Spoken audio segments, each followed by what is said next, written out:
현월TV 파수꾼 여러분, 파수꾼의 주말밤 현월TV 윤목사입니다. 여전히 백주 대낮이지만 녹화 방송이기 때문에 여러분 좀 양해해 주시기 바랍니다. 44번째 파주밤으로 여러분을 찾아뵙습니다. 여러분 이번 한 주는 어떻게 보내셨습니까? 4월 마지막 넷째 주일 보내고 또 5월이 시작되고 3일째 되는 날입니다. 여러분 이번 주 권위 여정에서 여전히 주님의 뜻을 따라서 힘껏 살아내시는 일에 최선을 다하셨습니까? 우리에게 주어진 토요일은 지난 한 주를 돌아보고 또 하나님 앞에서의 삶의 자세를 다시금 생각하며 확립하는 날입니다. 오늘은 2025년 5월 3일 토요일입니다. 5월 첫째 주일을 앞둔 주말, 기도하면서 파수꾼의 주말밤 시작합니다. 이번 주도 변함없이 우리 하나님께서 택한 백성들에게 늘 도움 주시고 인도하시고 함께 하시며 5월의 첫 주일을 앞둔 주말밤을 맞이할 수 있도록 여기까지 도우신 그 크신 은혜를 참으로 감사합니다.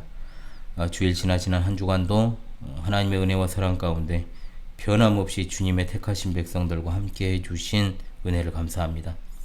변함없이 우리 앞에 펼쳐질 여러가지 치열한 삶의 현장 그리고 또한 진리 전쟁의 한복판에서 끝까지 승리하는 비결이 오직 하나님의 말씀에 있음을 믿습니다. 그렇게 살아갈 수 있도록 도와주시고 또한 오늘 또 우리에게 주신 파수꾼의 주말밤을 통해 하나님의 계시된 진리의 말씀의 깊은 뜻을 깨닫는 은혜의 시간을 주시고 또한 주님이 주시는 단잠을 자고 달콤한 꿈을 꾸고 주님께서 허락하실 은혜의 주일을 맞이하길 원합니다. 성령께서 변함없이 이 시간도 함께 해주시고 또 시작과 끝을 주관하시며 계시의존한 신앙이 더욱더 견고하게 설 수 있게 도와주시고 이 험악한 시대에도 변치 않는 신실한 믿음으로 흔들리지 않게 하시며 굳건하게 서서 주님께서 교회 기초로 세우신 사도들의 말로나 편지로 가르침받은 신앙의 전통을 굳건하게 지켜나가는 진리의 파수꾼이자 증인들로 끝까지 서게 도와 주시옵소서. 거짓과 불의가 난무하는 현실에서 정직과 신실함으로 살아가는 이들 기억해 주시고 세상이 다 썩어 문드러진다 할지라도 하나님의 백성 올곧게 서기를 원합니다. 오직 하나님의 정의와 공의가 나타나게 하옵소서. 이 시간 연약한 자가 하나님의 말씀을 조금 풀어 해석하고 해설할 때 듣는 이의 마음 가운데 성령님께서 주시는 위로와 평강과 확신이 충만하기를 간절히 원합니다.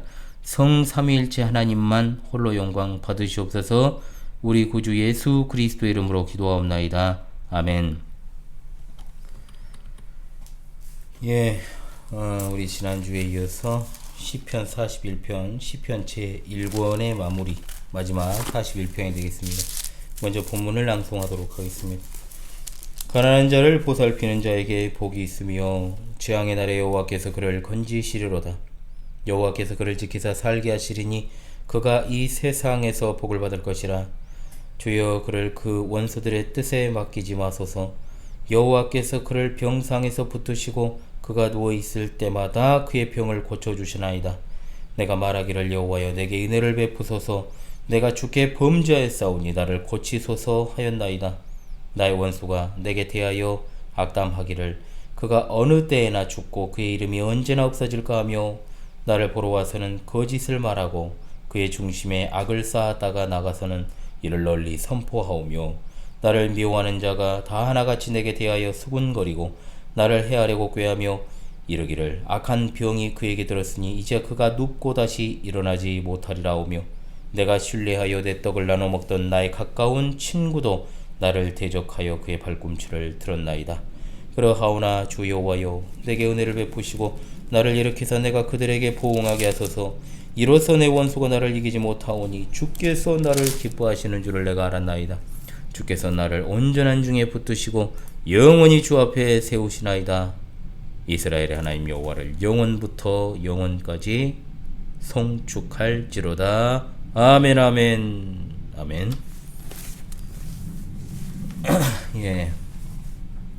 네, 오늘은 시편 제1권의 마지막 편 41편입니다. 5월 24일부터 새로운 본문으로 주말밤에 찾아오도록 할 것입니다. 그때는 좀 사뭇 좀 다른 분위기로 패턴은 유지하되 그렇게 좀 해야 될 것 같습니다. 좀 제가 약간 공부식으로 지금은 하고 있잖아요. 약간 그런 패턴이겠습니다만은 그래도 좀 여러 가지를 강구해 보도록 하겠습니다.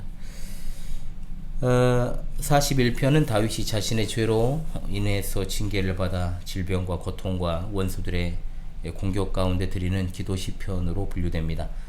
이 기도 시편에는 질병의 회복에 대한 기도가 4절, 10절에 등장하지만 5절로 9절에 원수들의 악행과 공격에 대한 탄식이 이제 주를 이룬다라고 볼 수 있죠.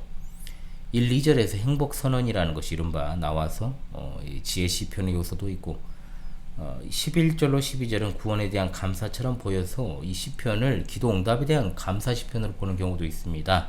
그러나 전체적으로는 탄식 시편 혹은 기도 시편으로 분류하는 게 맞습니다.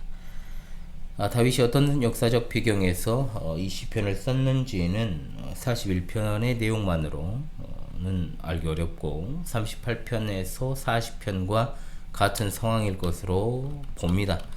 죄에 대한 징계라는 측면에서 이 시편도 38편에서 40편과 같이 다윗이 자신의 통치 후반부에 저지른 죄로 인해서 개인적으로나 그리고 국가적으로 환난을 경험하는 중 썼거나 그 후에 썼다라고 볼 수 있겠죠.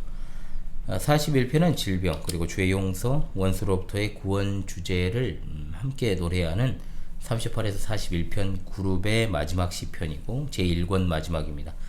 41편은 그렇기 때문에 38편에서부터 41편에 이르는 그 그룹 안에 있는 38, 39, 40 시편과 많은 공통점을 공유하죠. 죄와 관련된 표현들, 해라든지 또는 재앙, 질병과 관련한 표현들, 원수들에 대한 언급들을 공유합니다. 악인들은 다윗에 대한 거짓말을 퍼뜨리고 죽일 음모를 꾀하며 다윗의 멸망을 기뻐하는 자들로 묘사되죠. 아울러 질병의 고통 중에 있는 다윗을 가까운 사람들이 외면한 모습은 38편과 공통되게 그리고 있습니다. 자, 본격적으로 본문을 해설하도록 하죠. 자, 표제는 다윗의 시입니다. 인도자를 따라 성전 예배에서 찬양 인도자에게 낭송되도록 안내하는 것이나 또는 예배 인도자를 위한 시편지에 포함된 것을 가리킵니다. 악기를 연주하며 부르는 노래죠. 자, 1년으로 갑니다. 1절로 3절입니다. 여호와께서 의인을 건지고 회복시키실 것에 대한 확신을 노래합니다. 이 1절로 3절은 이른바 행복 선언의 형태입니다만은 다윗 자신의 구원에 대한 확신이다 라고 볼 수 있습니다. 그런 점에서 또 다른 확신의 부분이라 할 수 있는 11절로 12절과 이른바 수미쌍관을 이루어서 전체 시를 하나로 묶는 역할을 수행합니다. 1절에 가난한 자를 보살피는 행동은 12절에 나오는 온전함을 대표하는 것이다 라고 볼 수 있는데 1절로 3절에서 다윗은 왕의 의무를 다하기 위해 즉 의인으로서 자신을 3인칭으로 표현하고 있고 11절로 12절에서는 그 의인이 바로 자신임을 밝히면서 하나님의 구원에 대해서 확신하는 거죠. 지금 다윗이 비록 가난한 자입니다만 지금까지 그가 가난한 자를 돌보는 왕이었으므로 하나님께서 베푸실 행복을 기대할 수 있습니다.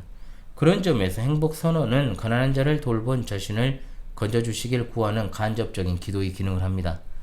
반대로 이 행복 선언은 지금 가난하고 힘없는 다윗을 공격하는 파렴치한 대적들에게는 그들의 행동을 돌아보게 하는 교훈이 되죠. 여기 가난한 자라 함은 사회적으로 힘이 없는, 도울 사람이 없는 약자들을 의미하는데 이들은 일반 백성들이 도와야 하는 대상이자 특별히 왕이 돌봐야 되는 대상으로 여겨집니다. 여기 나오는 보살피다라고 하는 동사는 가난한 자를 주의 깊게 돌보는 행동 또는 지혜와 분별을 가지고 경건하게 돌보는 행동을 의미합니다. 이 행부터는 가난한 자를 보살피는 사람이 누릴 행복이 무엇인가 이걸 노래하죠. 평소에 가난한 자를 돌보는 사람은 정작 자신이 재앙을 만나게 되었을 때 여호와께서 재앙에서 그를 구해주신다. 이것이 바로 하나님의 의로운 통치의 일환입니다. 재앙의 날이라 하면 질병이나 전쟁을 비롯한 다양한 종류의 고난을 겪는 때를 말하죠. 2절은 1절의 복의 내용을 이어갑니다. 복 있는 사람은 고난을 겪어도 여호와의 보호와 다시 살리심을 기대할 수 있는 사람이다. 세상으로 번역된 땅은 복이 흘러나오는 근원을 가리켜 세상에서 복을 받을 것이다 라는 표현, 의인이 땅을 통해서 나오는 복을 누리는 것을 의미할 수 있습니다. 땅은 인간 세상을 뜻하고 의인이 세상에 의해서 행복한 사람으로 인정받는 것을 의미할 수도 있죠.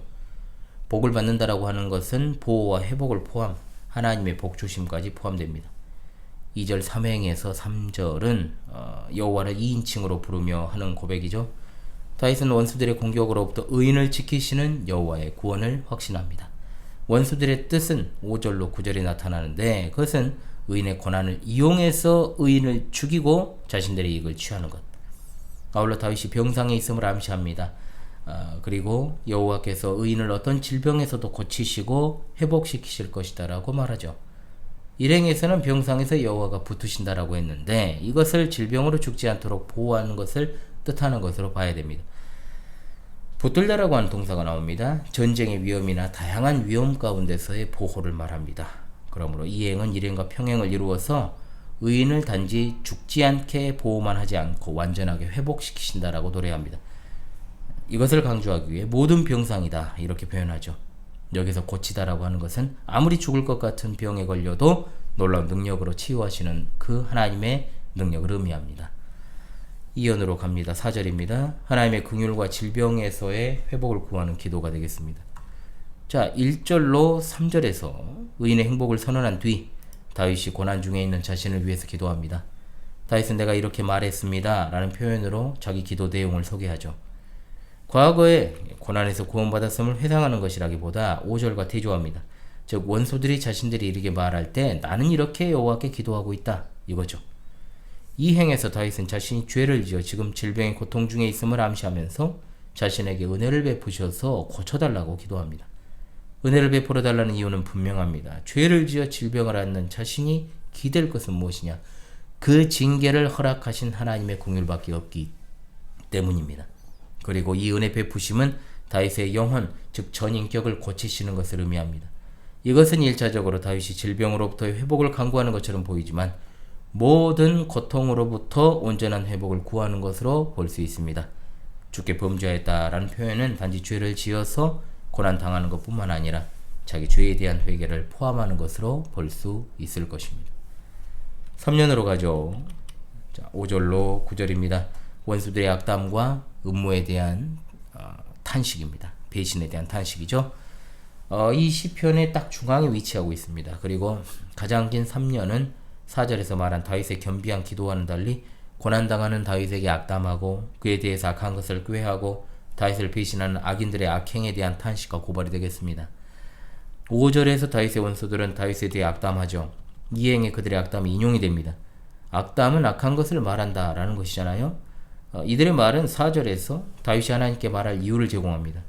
이 행에서 질병에 걸린 다윗이 빨리 죽기를 바라는 그런 말. 이름이 없어지는 것은 존재와 기억이 사라지는 죽음을 말합니다.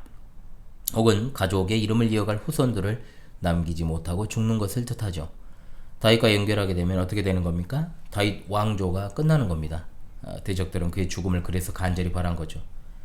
6절에서 악인들의 파렴치함, 겉으로는 병문안도 하고 또 슬픈 체 하면서 속으로는 다윗을 해칠 거짓말을 지어내어 사방에 퍼뜨리고 있었다. 여기서 보러 온다는 건 병문안이나 위문입니다. 거짓은 질병이나 재앙을 당한 다윗을 위로하고 염려하는 것처럼 하는 진심 없는 빈말이죠. 이것은 그들이 다윗과 가까운 인물들이라는 것을 분명히 보여주고 9절과 연결이 됩니다. 이런 거짓은 중심에 쌓아둔 악과 대조됩니다.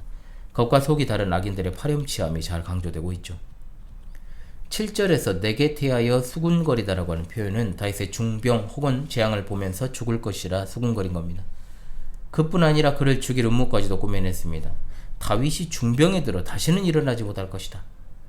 악한 병으로 번역된 단어는 문자적으로 몹쓸 일 또는 이행과 연결을 하면 질병이나 재앙을 가리킵니다.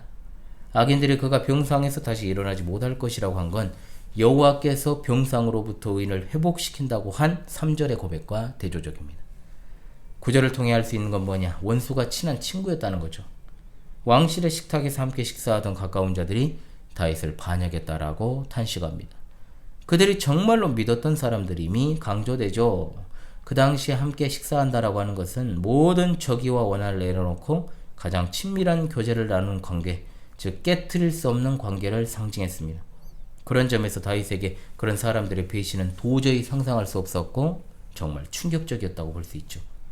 이 부분은 나를 대적하여 그의 발꿈치를 들었다라고 하는 표현, 문맥상 배반하다라는 의미고, 또한 요한복음 13장 18절에 예수님에 대한 가룟 유다의 배신으로 그 애언으로 인용되고 있죠.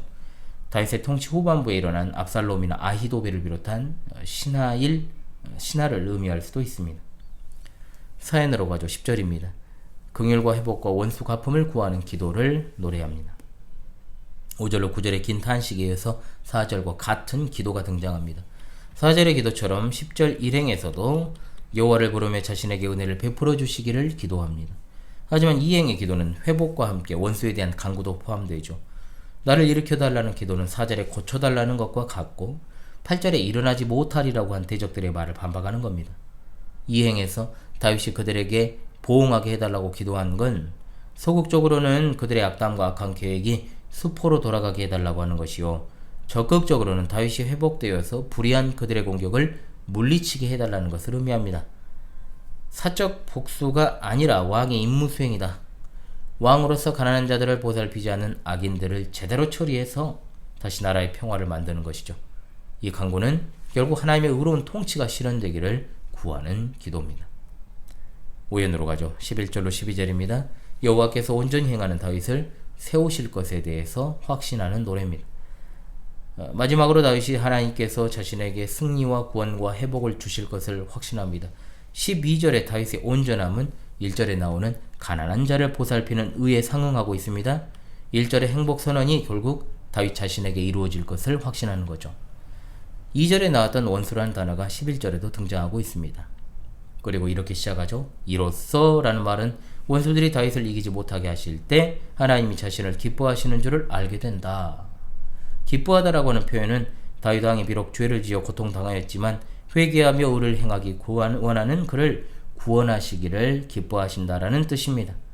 하나님의 구원은 이처럼 하나님의 원하심과 고통당하는 자신의 종에 대한 사랑에서 비롯됩니다. 그것을 알 수 있는 증거가 뭐냐? 바로 원수들의 패배입니다. 여호와는 가난한 자를 보살피는 복 있는 사람의 원형이요 의인은 그의 길을 따르는 자들입니다. 12절은 구원을 누릴 다윗을 패배할 원수들과 대조시키기 위해서, 하지만 나로 말하자면 이렇게 시작을 하죠.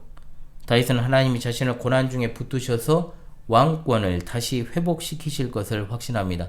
온전한 중에 나라는 말은 다윗이 하나님의 말씀대로 사는 일에 헌신하고 예쓰는 태도를 뜻하죠.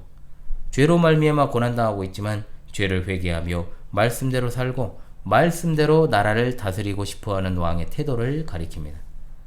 붙들다라고 하는 동사는 보호와 지탱을 가리켜 하나님이 다윗을 질병으로부터 회복시키는 것을 의미합니다. 이행에서 다윗은 하나님이 그의 앞에 자신을 세워주신다라고 확신하죠.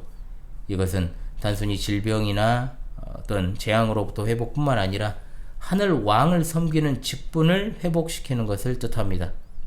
진정한 회복은 하나님 앞에서 그의 돌보심 가운데 맡긴 소명을 계속 수행하는 것입니다.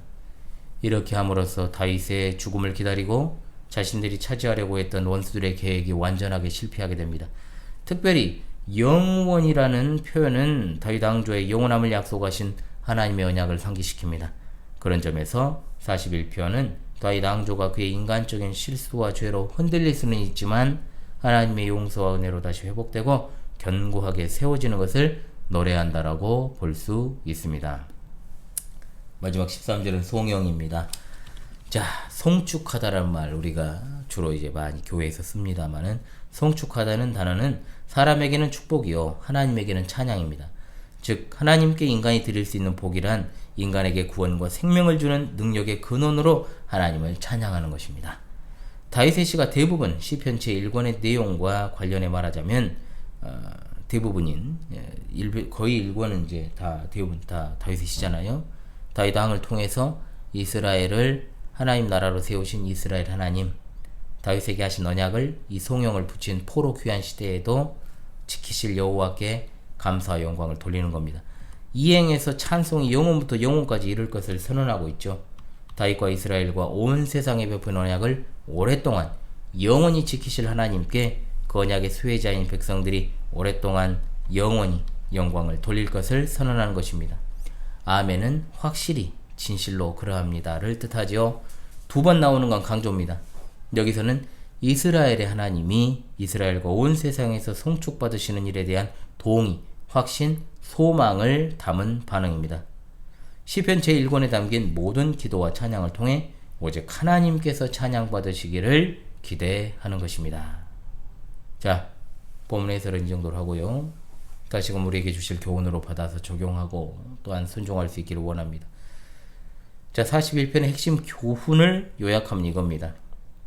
하나님 나라 백성이 죄를 지어 고난당하면 사탄의 세력들은 그것을 기뻐하고 그의 멸망을 꾀하고 고대한다.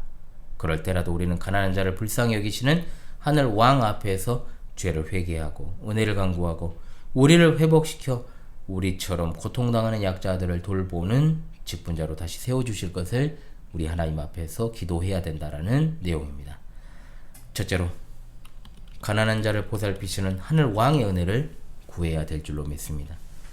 다윗의 말년은 고통과 비극의 연속이었습니다. 다윗의 권력 남용, 즉 음행과 살인죄, 아들들의 강간과 살인, 아들의 반란, 그야말로 어마어마한 일들이 계속되었습니다. 다윗이 겪는 죽음에 이르는 중병은 그런 비극에 대한 상징일 수 있습니다. 그런 비극 가운데 다윗은 낮아질 대로 지금 낮아진 상태죠. 그럼에도 다윗은 이전에 가난했던 자신을 왕으로 세우시고 항상 고아와 과부와 나그네를 도우시며 가난한 자의 부르짐을 잊지 않으시는 하늘 왕이신 하나님께 죄를 회개하며 은혜 베푸시기를 간절히 기도합니다.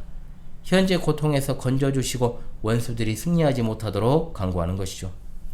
하나님 나라 왕이신 우리 예수 그리스도께서도 백성들의 죄로 말미암아 십자가에서 그야말로 낮아지실 대로 낮아지셨습니다.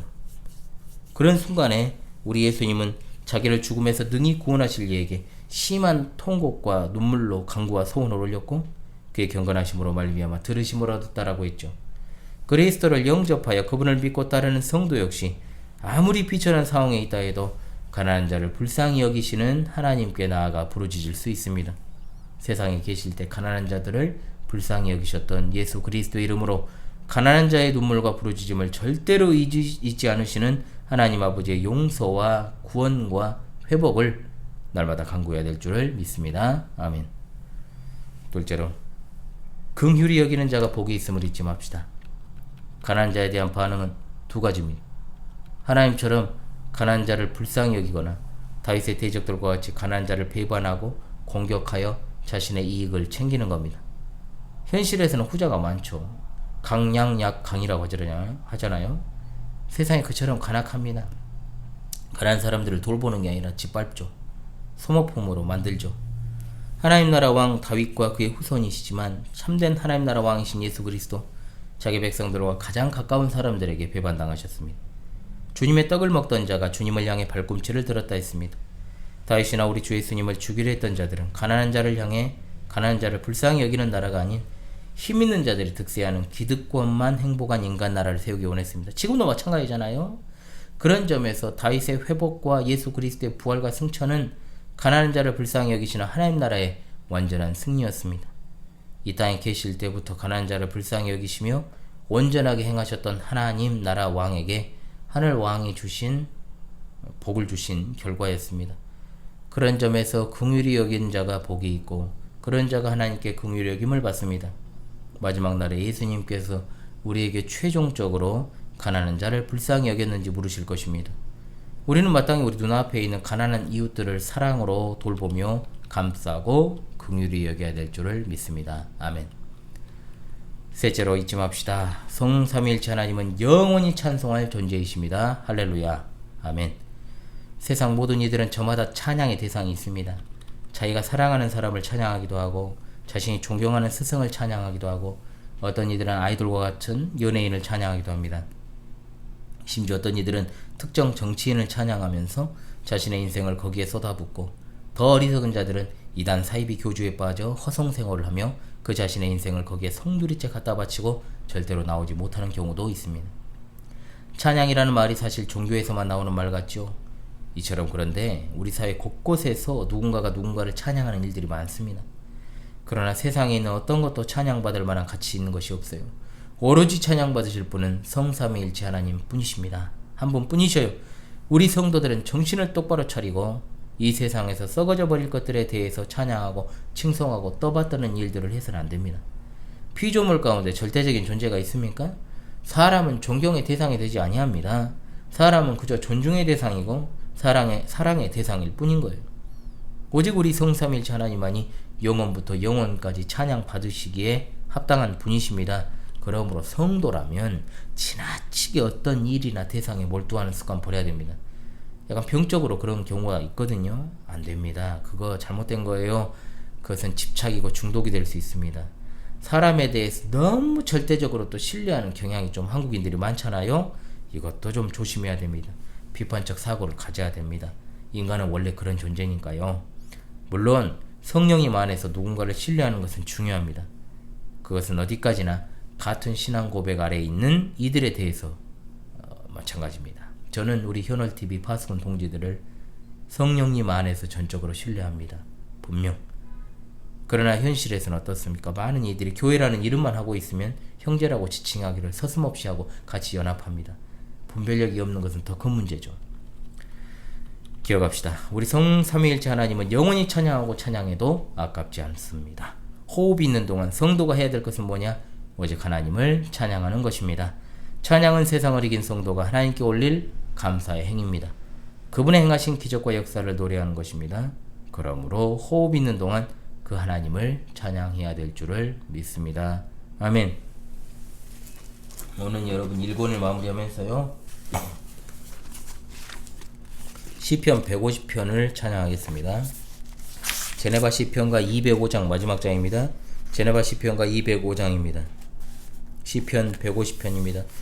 할렐루야 찬양해 성소에서 하나님 그의 권능궁 창소 그를 찬양할지라 그의 능한 행동 찬양 그의 위대함 따라 그를 찬양하여라 그를 찬양할지어다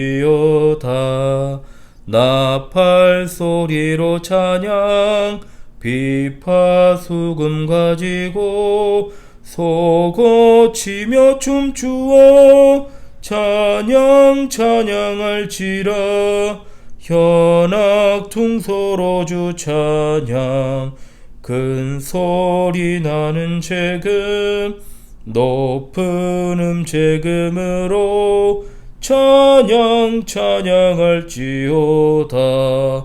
호흡 있는 자마다 여호와를 찬양해 호흡 있는 자마다 여호와 찬양하라 할렐루야 주를 찬양 할렐루야 찬양해 호흡 있는 자마다 찬양하라 할렐루야 아멘. 예, 여러분 현월TV 방송을 시작한지 어느덧 6년입니다.